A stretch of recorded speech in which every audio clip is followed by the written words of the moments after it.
The line between knowledge and faith. मनुष्यों की देखो कितनी तुच्छ बुद्धि है। Look, what a worthless intellect the human beings have. ज्ञान की बातों को बिल्कुल ही नहीं समझते हैं। They don't understand the topics of knowledge at all. बाप तो ज्ञान और भक्ति का कंट्रास्ट बैठ सुनाते हैं। In fact, the father sits and narrates the contrast between knowledge and bhakti, that is devotion. ज्ञान होता है बुद्धि का विषय Knowledge is the subject of the intellect, और भक्ति होती है भावना और विश्वास का विषय, दिल का विषय। and bhakti is the subject of the emotion and belief, the subject of the heart. दिल और दिमाग। The heart and the intellect. भगवान को कहते हैं बुद्धिमानों की बुद्धि God is called the intellect of the intelligent ones, और भक्त बुद्धि नहीं लड़ाते।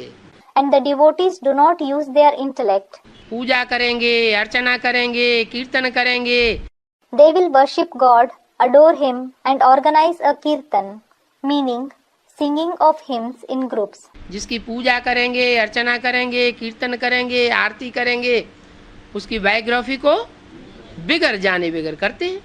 They worship, adore, organize his kirtan, and perform arti without knowing his biography. Arti means worship of God with lighted lamps. माना अंधश्रद्धा में होकर के करते हैं।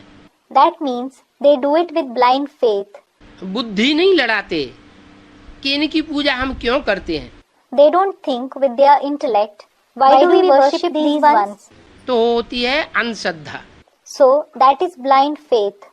अंधश्रद्धा से वशीभूत होती है भक्ति और ज्ञान समझ की चीज है। Bhakti is influenced by blind faith and knowledge is something to be understood. एक एक बात को बुद्धि से तौल करके फिर ग्रहण करना है। You have to grasp each and every topic after judging it through the intellect. क्या राइट है और क्या रंग है। You have to decide what is right and what is wrong.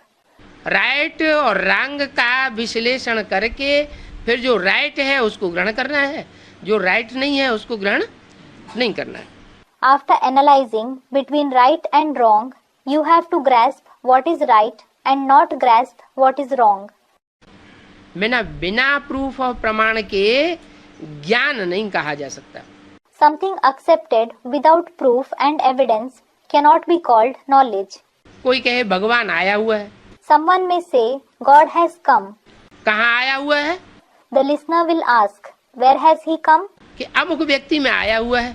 The person will say, he has come in this particular person. तो भक्त होगा वो तो मान लेगा कि हाँ आया हुआ है। If he, that is the listener, is a devotee, he will accept it saying, yes, he has come.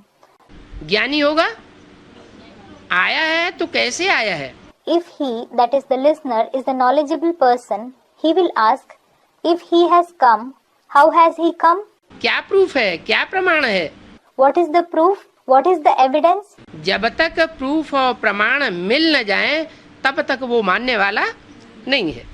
Until he finds the proof and evidence, he will not accept it.